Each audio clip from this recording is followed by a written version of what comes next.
You took everything. Now it's your turn to lose. The thing about family gatherings is they're like car accidents. You see them coming, but you're powerless to stop the inevitable carnage. I'm sitting at my parents' mahogany dining table, watching my wife Amanda squeeze my brother Derek's hand under the linen tablecloth, and thinking about how spectacularly this Thanksgiving is about to implode. "Aiden, pass the gravy," my mother Patricia says, her voice carrying that particular tone reserved for addressing disappointing children. At 68, she's perfected the art of making simple requests sound like accusations of moral failure. I slide the gravy boat across the polished surface, watching Amanda's perfectly manicured fingers intertwine with Derek's wedding ring, the same wedding ring he wore when he married Lisa 3 years ago, before she caught him with their neighbor's wife and took half his assets in the divorce. "So, Aiden," my father Charles begins, setting down his wine glass with the ceremonial gravity of a judge's gavel. "Your mother and I have been discussing your situation." My situation. That's what we're calling my refusal to bail Derek out of his latest gambling disaster. 6 months ago, he'd blown through $40,000 at the Riverside Casino, then had the audacity to ask me to cover his mortgage payment. When I declined, citing basic common sense and self-preservation, I became the family pariah. "Which situation would that be, Dad?" I ask, cutting into my turkey with surgical precision. "The one where I have a stable job, pay my bills on time, and don't owe money to people who break kneecaps for a living?" Derek shifts uncomfortably, his hand sliding away from Amanda's. "Come on, man, that's not fair." "Fair?" I laugh, the sound bitter as burnt coffee. "You want to talk about fair? Fair would be acknowledging that I've bailed you out 12 times since college. Fair would be admitting that I co-signed your business loan, your car loan, and your first mortgage. Fair would be—" "Enough." Charles's voice cuts through my rant like a cleaver. "This is exactly why we've made our decision." The room goes silent except for the grandfather clock ticking in the corner. Even Amanda stops pretending to eat, her fork suspended halfway to her mouth. My daughter Sarah, 17 and perpetually angry at the world, looks up from her phone for the first time all evening. My son Kevin, 14 and awkward, pushes his mashed potatoes around his plate like he's building tiny mountains. "We're removing you from the will," Patricia announces, her words delivered with the casual brutality of someone commenting on the weather. "Everything will go to Derek when we're gone." I set down my fork, the metallic clink echoing in the sudden silence. "I see. And what prompted this decision?" "Your selfishness," Derek says, finding his voice now that he's got parental backup. "Your complete inability to help family when they need it most." "Help?" I turn to face him fully, noting how his hairline has receded since his divorce, how his expensive suit can't quite hide the soft belly of a man who's given up on himself. "Is that what we're calling it? Because from where I sit, it looks more like enabling a gambling obsession and subsidizing a lifestyle you can't afford." Amanda clears her throat, a sound I've learned to recognize as her preparation for battle. "Actually, Aiden, since we're having this conversation, there's something I need to tell you too." Here it comes. I've been waiting for this moment for 3 months, ever since I found Derek's cologne on her scarf, since I noticed the way she started working late every Tuesday and Thursday, the same nights Derek claimed to be at his therapy sessions. "I want a divorce," she says, her voice steady and rehearsed. She's practiced this speech, probably in Derek's apartment, probably while wearing significantly less clothing. Sarah drops her phone, the sound of plastic hitting hardwood sharp as a bang. Kevin stops building his potato mountains and stares at his mother with the wide-eyed confusion of a kid watching his world collapse in real time. "Mom," Sarah's voice cracks on the single syllable. "Your father and I—" "We've grown apart," Amanda continues, not meeting my eyes. "I think it's best for everyone if we separate. I've already spoken to a lawyer." Of course she has. Amanda's always been 3 steps ahead in every game we've played, from choosing our first apartment to planning our vacations. She's methodical, calculating, and absolutely ruthless when she wants something. The fact that she wants Derek, my weak, pathetic, gambling-dependent brother, would be insulting if it weren't so predictable. "I suppose you'll be wanting the house," I say, my voice calmer than I feel. "It's only fair," Derek interjects, and I have to admire his timing. "Amanda and the kids need stability." Stability. I repeat the word like I'm tasting something rotten, from the man who lost his house in a poker game. "That was different, was it?" I stand up, my chair scraping against the hardwood floor. Because from where I'm sitting, it looks like you're about to lose another house. Mine this time. Patricia slams her hand on the table, making the china jump. That's enough. This is exactly the kind of behavior that led to our decision. You're bitter, Aiden. Bitter and small and incapable of putting family first. Family first, I echo, looking around the table at these people who share my DNA but feel like strangers. Right. So when Derek needs money, it's family first. When Derek needs a place to stay, it's family first. When Derek needs someone to co-sign his loans because his credit is shot to hell, it's family first. But when I need support, when I need someone to have my back, suddenly it's every man for himself. You've never needed help, Charles says, his tone suggesting this is somehow a character flaw. You've always been so self-sufficient. Self-sufficient. Another way of saying they never bothered to check if I was drowning because I was too proud to scream for help. Well, I say, reaching for my jacket on the back of my chair, I guess that self-sufficiency is about to come in handy. Where are you going? Amanda asks. And for a moment I hear something that might be concern in her voice. Or maybe it's just annoyance that I'm not following her script. Home, to pack, since I apparently have until midnight to vacate the premises. Daddy! Kevin's voice is small, scared. It's the first word he's spoken all evening.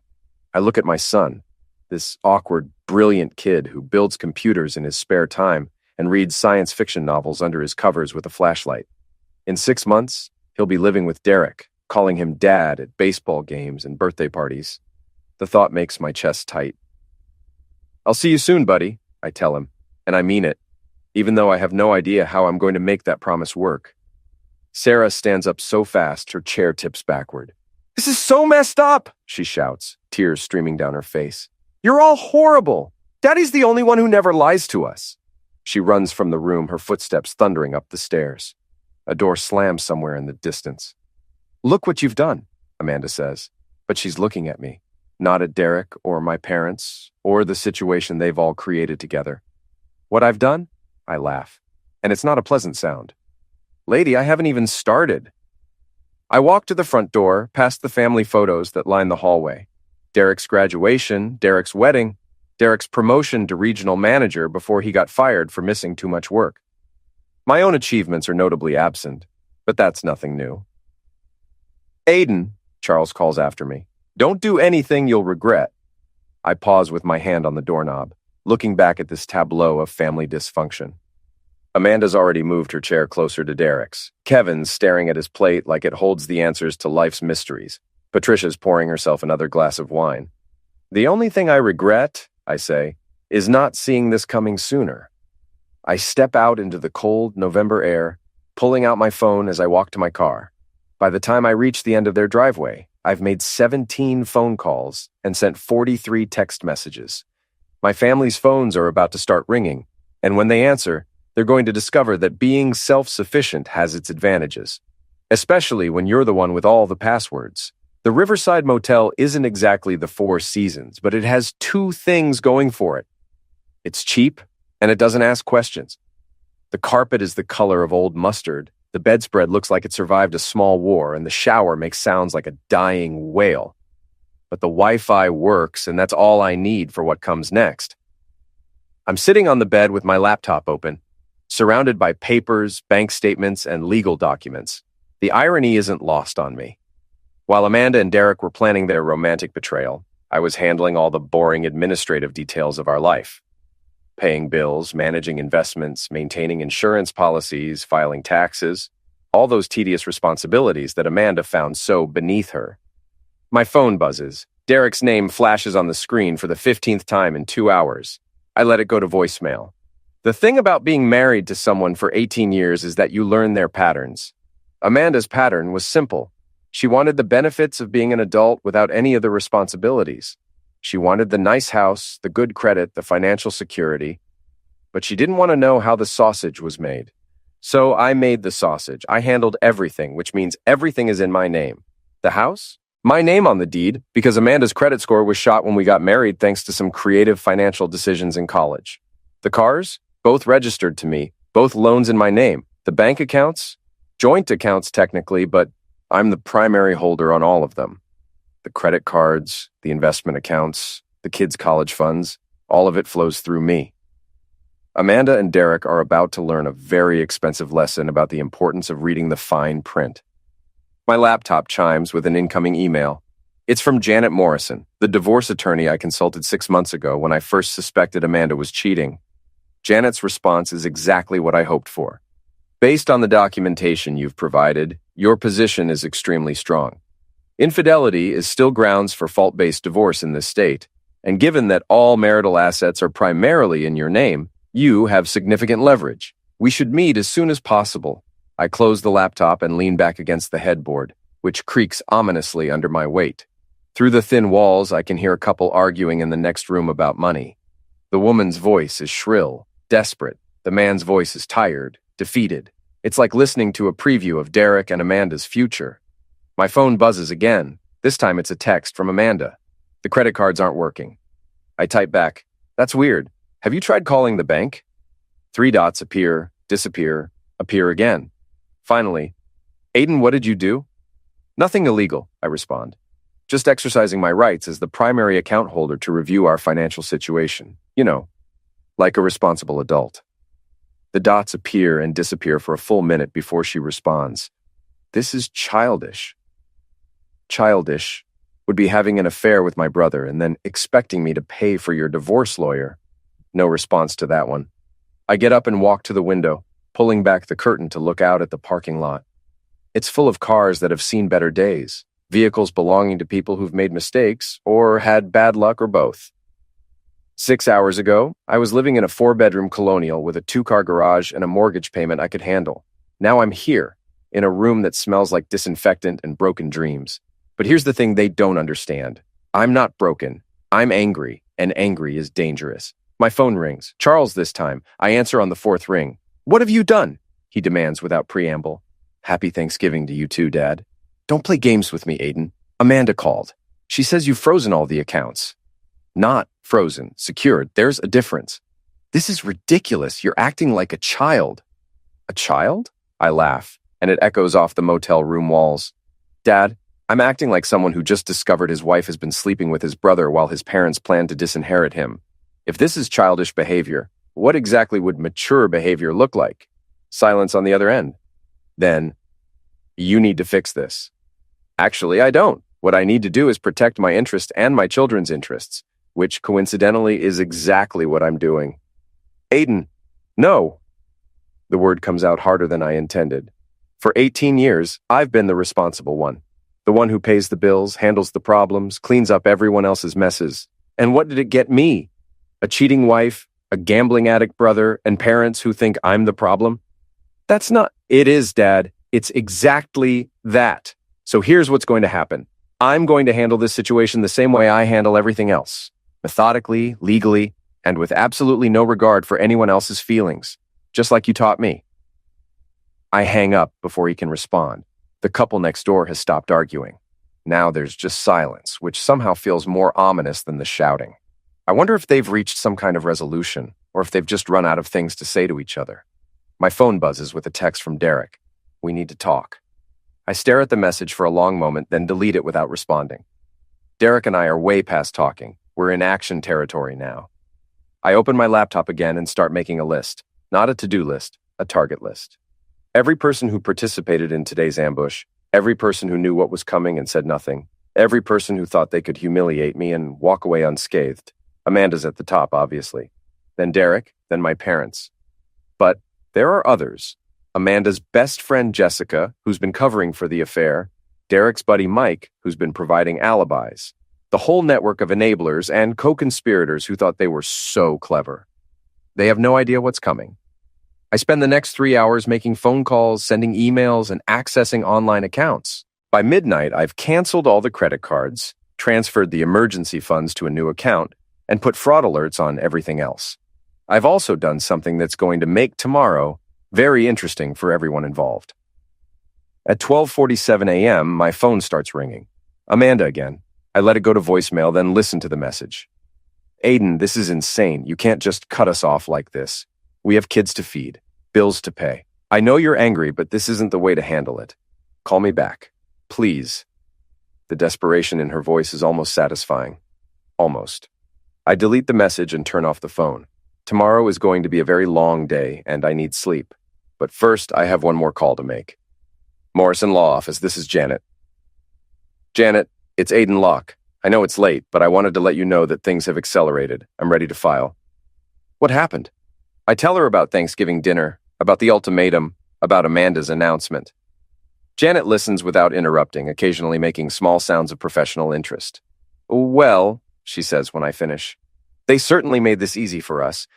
Infidelity, abandonment, and they've essentially admitted everything in front of witnesses. How do you want to proceed?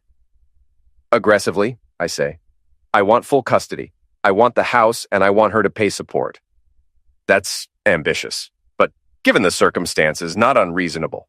I'll start drafting the papers tonight. We can file first thing Monday morning. Perfect. And Janet? I want this to be public. I want everyone to know exactly what she did. There's a pause. Aiden, I understand you're angry, but I'm not angry, I interrupt. I'm done. There's a difference. After I hang up, I lie back on the questionable bedding and stare at the water-stained ceiling. Somewhere across town, Amanda and Derek are probably trying to figure out how to pay for groceries without access to my credit cards. My parents are probably wondering if they made a mistake. My kids are probably confused and scared and angry. I should feel guilty about that last part. I should be worried about Sarah and Kevin, about how this is affecting them. And I am worried, but not enough to back down. They need to learn that actions have consequences, that betrayal comes with a price. Better they learn it now from me than later from the world. My phone, which I thought I'd turned off, buzzes one more time. A text from an unknown number. This isn't over. I smile in the darkness of the motel room. They're right about that, at least. It's just getting started. Monday morning arrives gray and cold, like the weather gods decided to match my mood. I'm sitting in my rental car, a practical Honda Civic that's about as far from my usual BMW as you can get, watching Amanda drop the kids off at school. She's driving Derek's beat-up Camry because apparently my BMW is registered in my name too. Funny how these details matter when the foundation starts cracking. Sarah slams the car door hard enough to rattle the windows. Even from 50 yards away, I can see she's furious. Kevin gets out more slowly, his backpack slung over one shoulder, looking around like he's expecting me to materialize from behind a tree. I want to go to them, to explain that none of this is their fault, that I'm fighting for them, not against them. But Janet advised me to maintain distance until the custody hearing. Let their mother's poor choices speak for themselves, she said. Don't give her ammunition. So I sit in my rental car and watch my children walk into school, probably wondering why their father has suddenly vanished from their lives. My phone buzzes. A text from Jim Patterson, my neighbor and the closest thing I have to a friend in this mess. Saw the moving truck at your house. You okay? Jim's a retired cop who moved in next door 3 years ago after his wife died. He's got the kind of steady, no BS personality that comes from dealing with humanity's worst impulses for 30 years. If anyone can appreciate the strategic value of what I'm doing, it's Jim. I text back, better than okay. Coffee later? Sure, usual place. The usual place is Murphy's Diner, a greasy spoon that serves coffee strong enough to wake the dead and minds its own business. Jim's already there when I arrive, sitting in a corner booth with his back to the wall. Old cop habits die hard. You look like hell, he says as I slide into the seat across from him. Charming as always. I signal the waitress for coffee, but accurate. So what's the real story? All I know is what Amanda told the neighbors. Something about you having a breakdown and abandoning your family. I almost choke on my coffee. She said what? Oh, it gets better. According to her version, you've been struggling with depression and anger issues for months. She's been trying to help you, but you refused treatment. Finally, you snapped at Thanksgiving dinner and stormed out, leaving her and the kids to fend for themselves. The audacity is breathtaking. Even for Amanda, this is impressive. And people believed that? Some did. Others are asking questions, like why Derek's car is in your driveway every night if you're the one who left. I lean back in the booth, processing this information.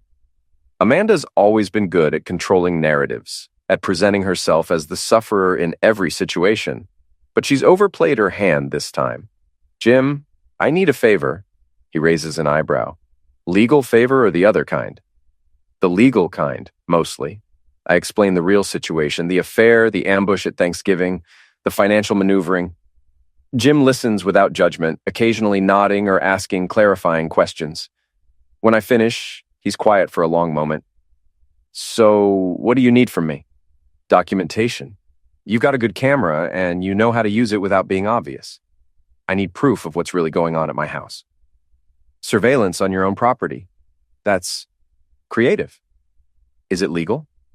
Technically, yes, it's your house, your property. You have every right to monitor what happens there, especially if you suspect criminal activity.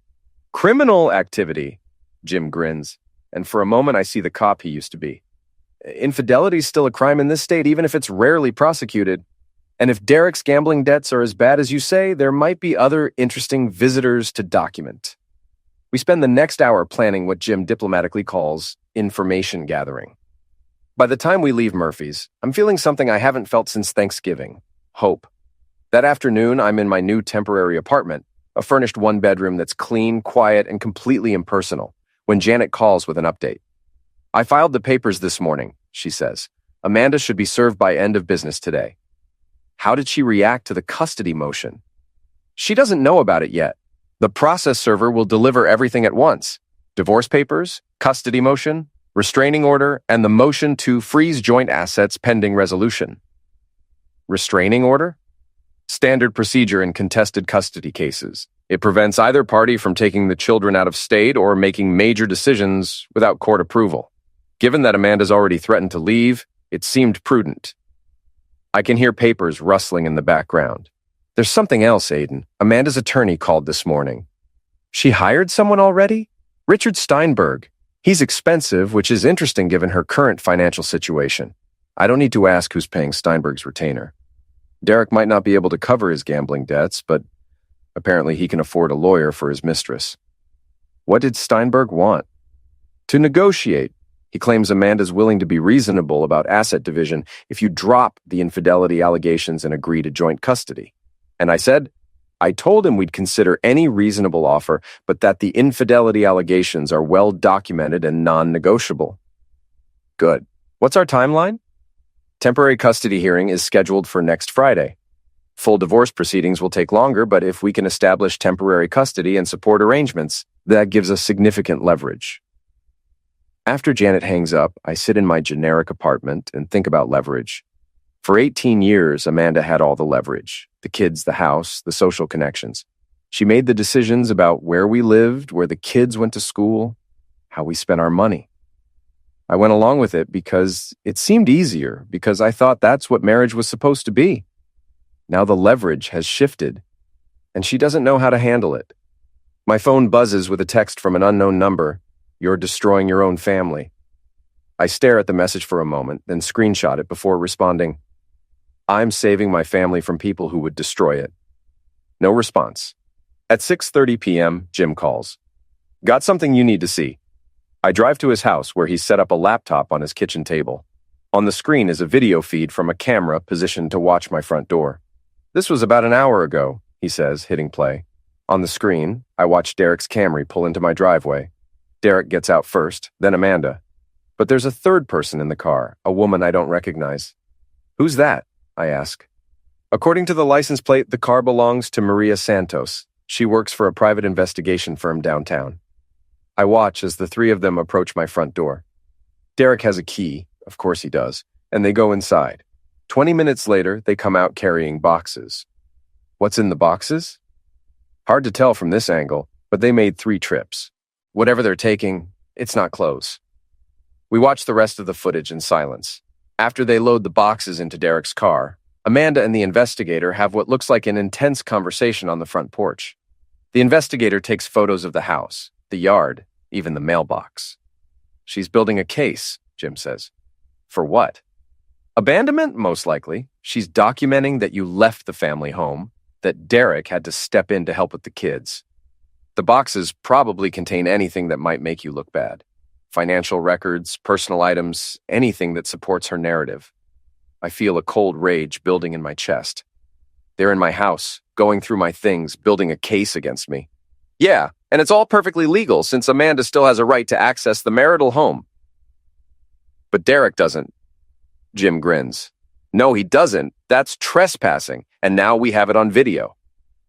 We watched the footage 2 more times, with Jim pointing out details I missed, how Derek keeps looking over his shoulder, how Amanda directs the investigator to specific areas of the house, how they're careful not to take anything that's obviously valuable.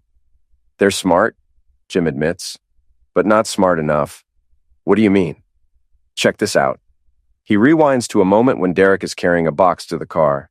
See how he's struggling with that box? Whatever's in there is heavy. But look at Amanda, she's carrying a similar box like it weighs nothing. I lean closer to the screen. He's right. Derek's box requires 2 hands and careful maneuvering. Amanda's identical box is carried casually in 1 hand.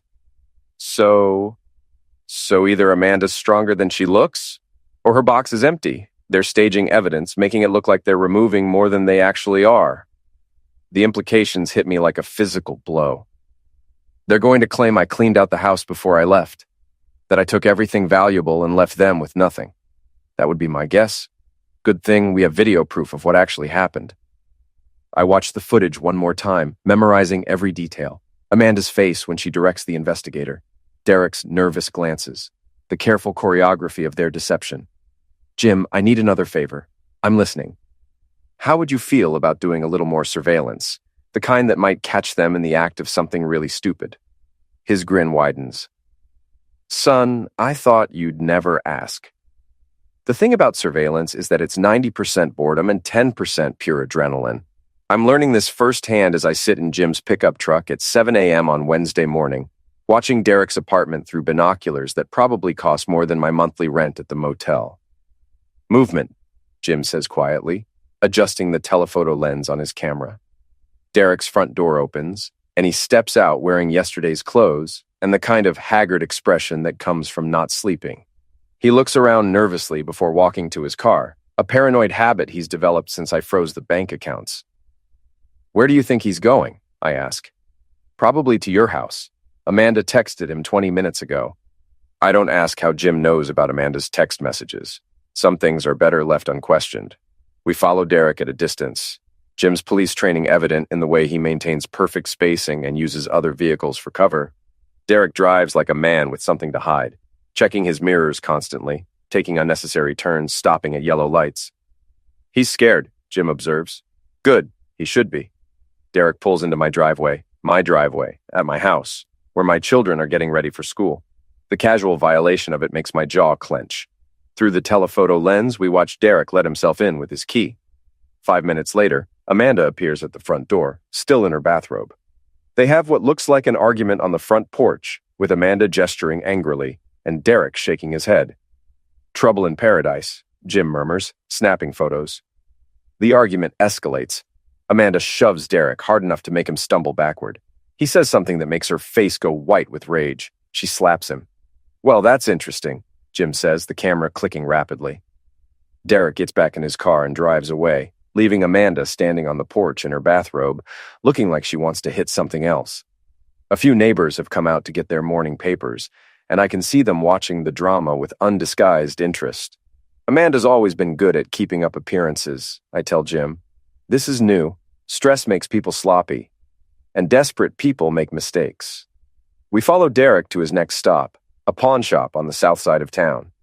He's inside for 15 minutes, coming out with an envelope that he immediately stuffs into his jacket pocket. Think he's selling something? Jim asks. Or getting a loan from someone who doesn't check credit scores. Derek's third stop is the most interesting. A strip mall office with a sign that reads, Quick Cash Loans. It's the kind of place that charges interest rates that would make a mob boss blush. Now we're getting somewhere, Jim says. While Derek's inside, Jim gets out and walks casually past his car, returning with a small device that he attaches to his keychain. GPS tracker, he explains. Military grade. Now we'll know everywhere he goes. Derek emerges from the loan office looking relieved but shaky. He checks his phone, then drives directly to Riverside Casino, the same place where he lost $40,000 6 months ago. Unbelievable, I mutter. He borrowed money to gamble. Obsession's a hell of a thing, Jim says. Let's see how this plays out. We park across from the casino and settle in to wait. Through the windows, I can see Derek at a blackjack table, playing with the desperate intensity of a man trying to solve his problems with cards and luck. My phone buzzes. A text from Amanda. The kids are asking about you. What should I tell them? I stare at the message for a long moment, then type back, "Tell them the truth, that their mother is sleeping with their uncle and their father is fighting for custody." 3 dots appear, disappear, appear again. Finally, "You're sick." I'm honest. There's a difference. No response to that. 2 hours later, Derek stumbles out of the casino empty-handed and hollow-eyed. The GPS tracker shows him driving aimlessly around town for an hour before finally returning to his apartment. "He lost it all," Jim says. "Whatever he borrowed, it's gone." "How can you tell?" "Body language. The way he's walking, the way he keeps checking his phone. That's a man who just realized he's in deeper than he thought." We're proven right an hour later when Derek's apartment door opens and 2 men in expensive suits walk out. They don't look like social workers. "Friends of his?" Jim asks innocently. "I doubt it." The men get into a black SUV with tinted windows and drive away. Derek doesn't come out of his apartment for the rest of the day. That evening, I'm back at my temporary apartment when Janet calls with an update. "Amanda's attorney filed a counter motion," she says. "They're claiming you abandoned the family and are now maltreating them through proxies." "Proxies?" "They have photos of you and an unidentified man conducting surveillance on the family home."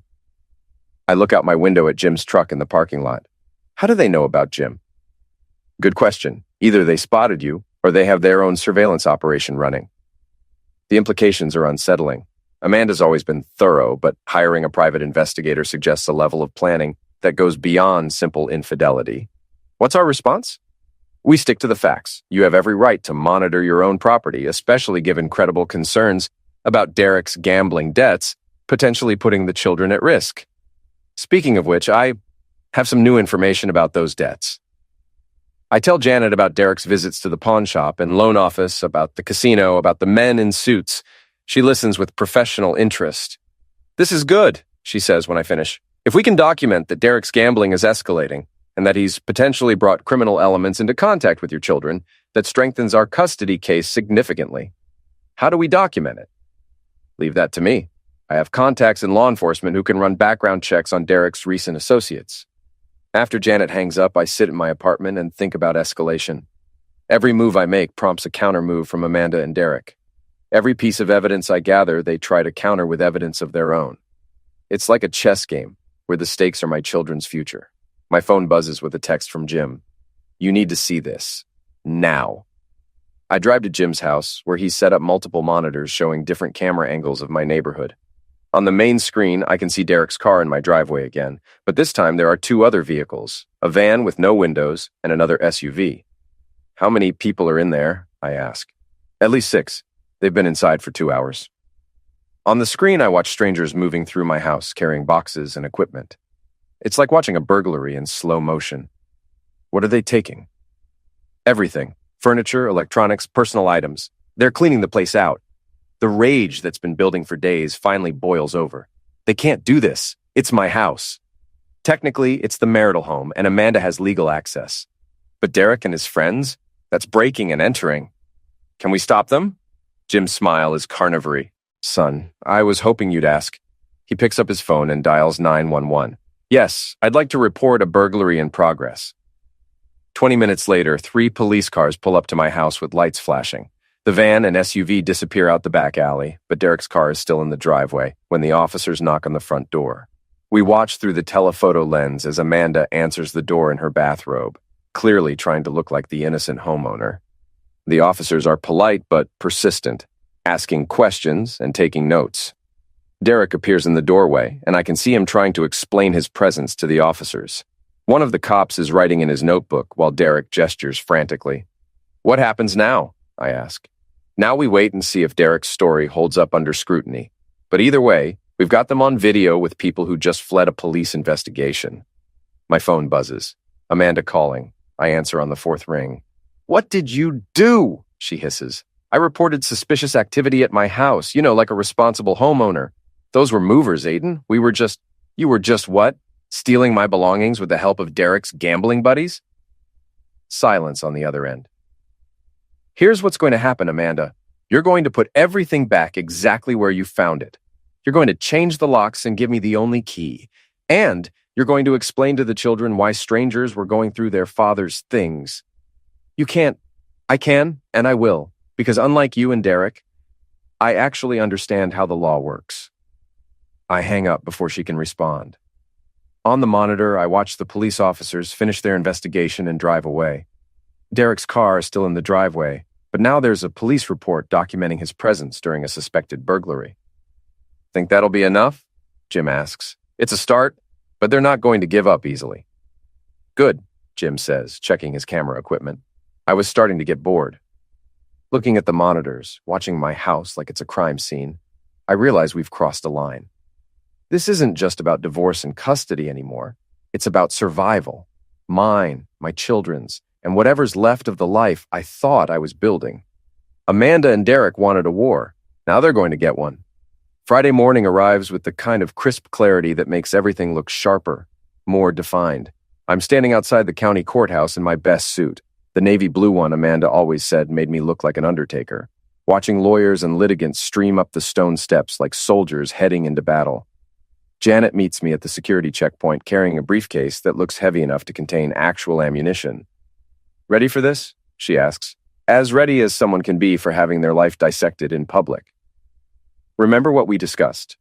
Let me do the talking unless the judge asks you a direct question. And whatever happens, don't react visibly to anything Amanda or her attorney says. The courtroom is smaller than I expected, with wood paneling that's seen better decades, and fluorescent lighting that makes everyone look slightly jaundiced. Amanda's already seated at the plaintiff's table with Richard Steinberg, her attorney. She's wearing a conservative black dress and minimal makeup, the grieving wife costume. Derek's not here, which is interesting. Either Steinberg advised him to stay away, or he's dealing with more pressing concerns from his new creditors. Judge Patricia Hoffman enters, and we all rise. She's a woman in her 60s with steel gray hair and the kind of no-nonsense expression that suggests she's seen every variety of human stupidity and isn't impressed by any of it. Be seated, she says, settling behind the bench with the efficiency of someone who has 3 more cases after this one. This is a hearing for temporary custody and support in the matter of Locke versus Locke. Mr. Steinberg, you may proceed. Steinberg stands and launches into what can only be described as a performance. According to his version of events, I'm a controlling, emotionally abusive husband who abandoned my family in a fit of rage after being confronted about my behavior. He paints Amanda as the long-suffering wife who tried everything to save the marriage before finally accepting that divorce was the only option. Your Honor, Steinberg says, his voice dripping with practiced sympathy. Mrs. Locke has been forced to rely on the kindness of family members just to keep food on the table and maintain some stability for the children. Mr. Locke has cut off all financial support in a vindictive attempt to force his wife into an unfavorable settlement.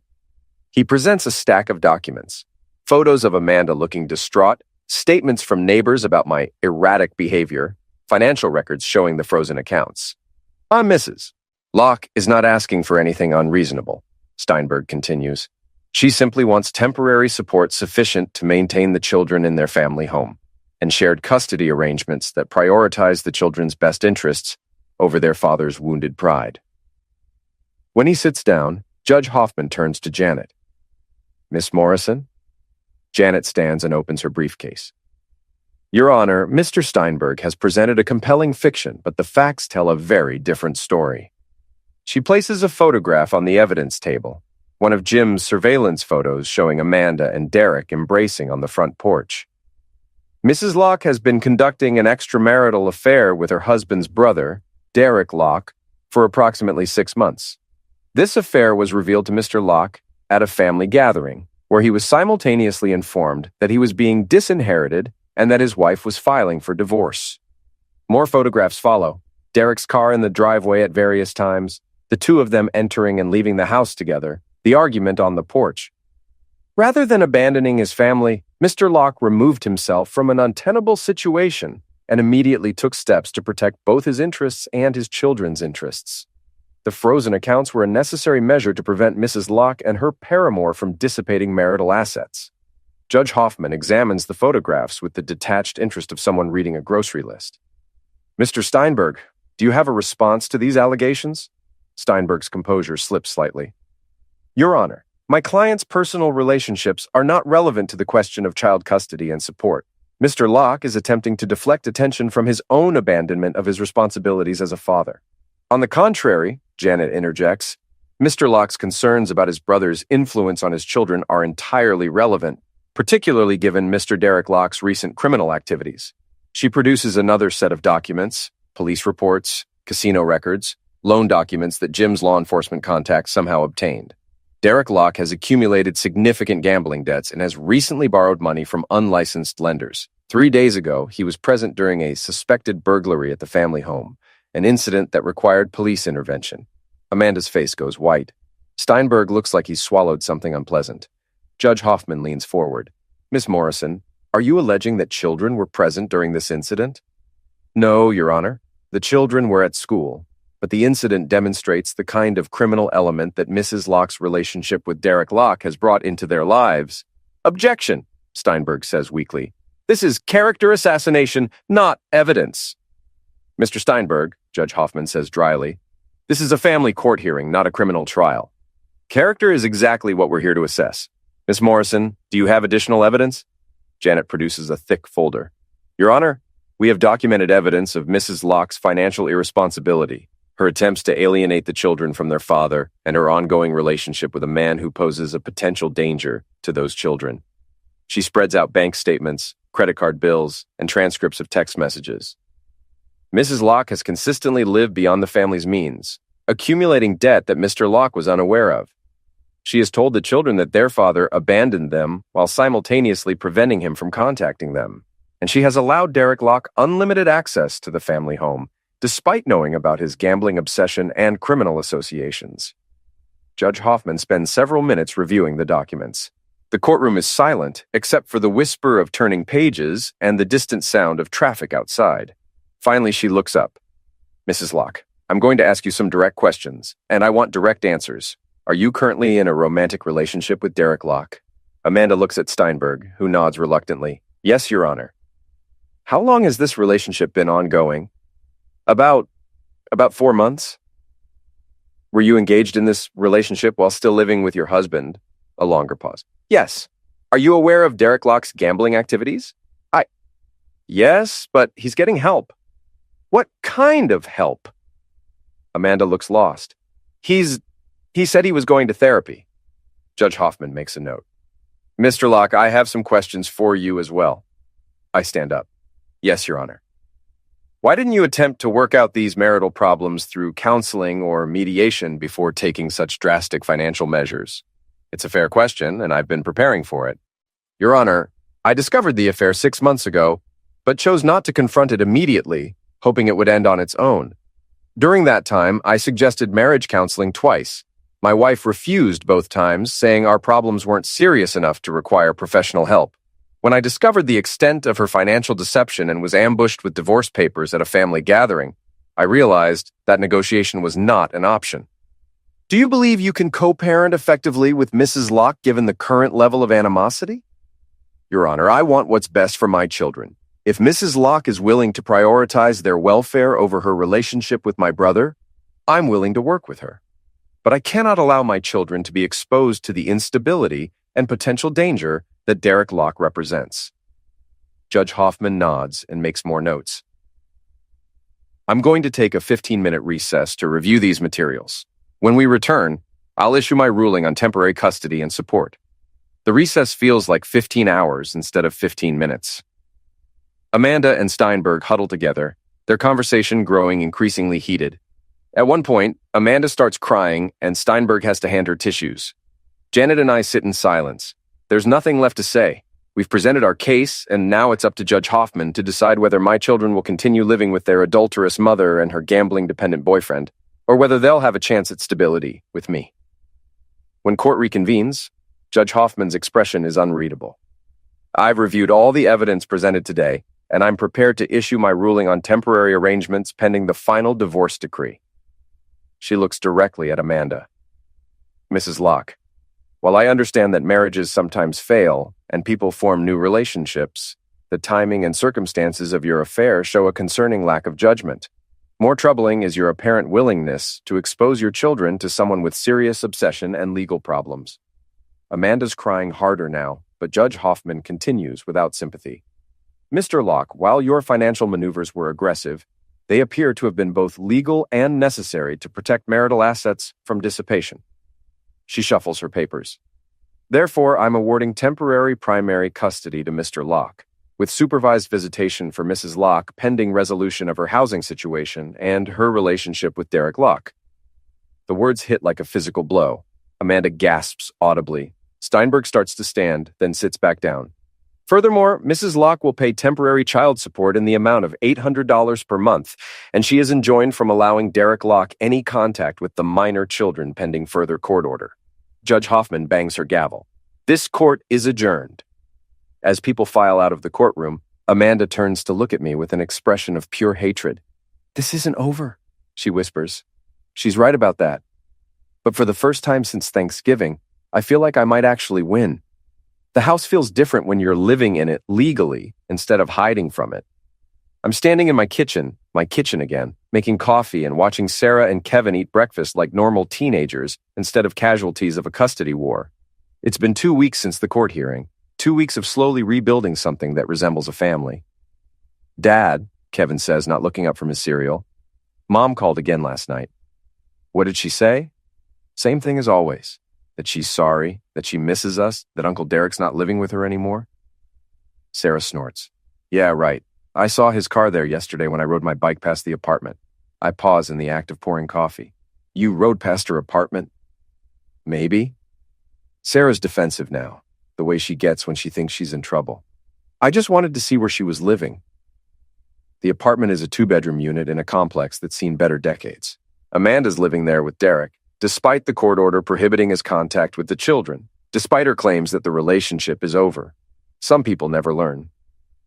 Sarah, I know you're curious, but I'm not curious, she interrupts. I'm angry.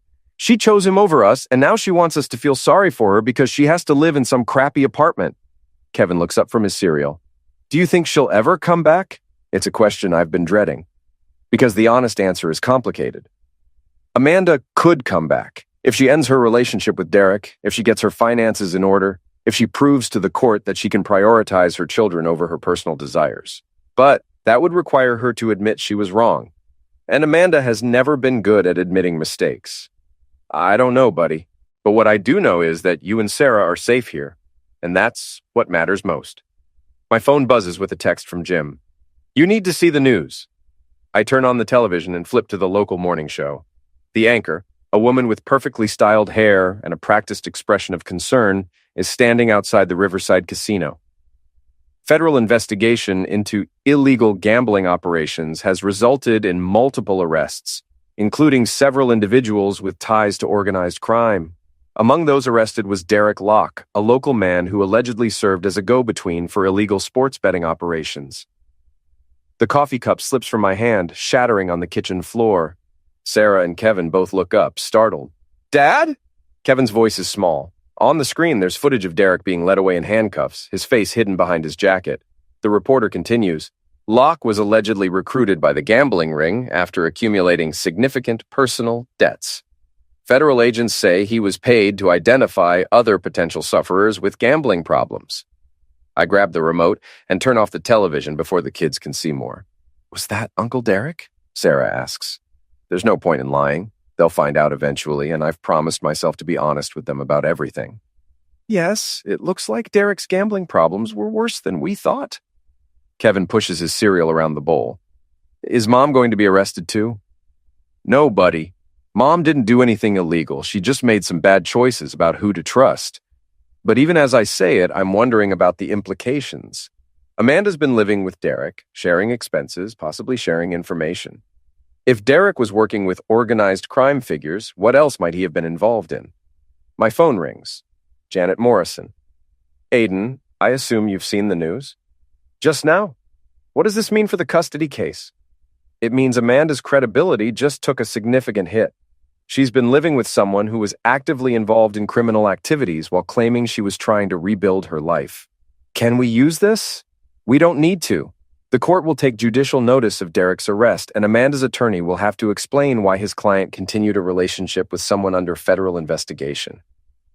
After Janet hangs up, I sit at the kitchen table and try to process what this means. Derek's arrest validates everything I've been saying about the danger he posed to my children. But it also means Amanda is completely alone now. No Derek, no family support, no financial resources. For a moment, I almost feel sorry for her. The moment passes. At noon, my doorbell rings. Through the peephole, I can see Amanda standing on my front porch, looking smaller and more fragile than I've ever seen her. She's wearing jeans and a sweater that have seen better days, and her hair is pulled back in a simple ponytail. Gone is the polished, manipulative woman who announced she wanted a divorce at Thanksgiving dinner. I open the door, but don't invite her in. Hello, Amanda. Aiden, please, we need to talk. The children are at school. Whatever you have to say, you can say it to me. She looks past me into the house. Our house. The house where we raised our children together for 15 years. Can I come in? Just for a few minutes? Against my better judgment, I step aside and let her enter. She walks into the living room and looks around like she's seeing it for the first time. You redecorated. I put things back the way they were before you and Derek started remodeling with other people's belongings. She flinches at the mention of Derek's name. Aiden, I know you probably think I got what I deserved, but I think you made choices and now you're dealing with the consequences. There's a difference. She sits down on the couch without being invited, and I notice her hands are shaking slightly. I didn't know about Derek's activities. I swear to you, I had no idea he was involved with those people. But you knew about the gambling.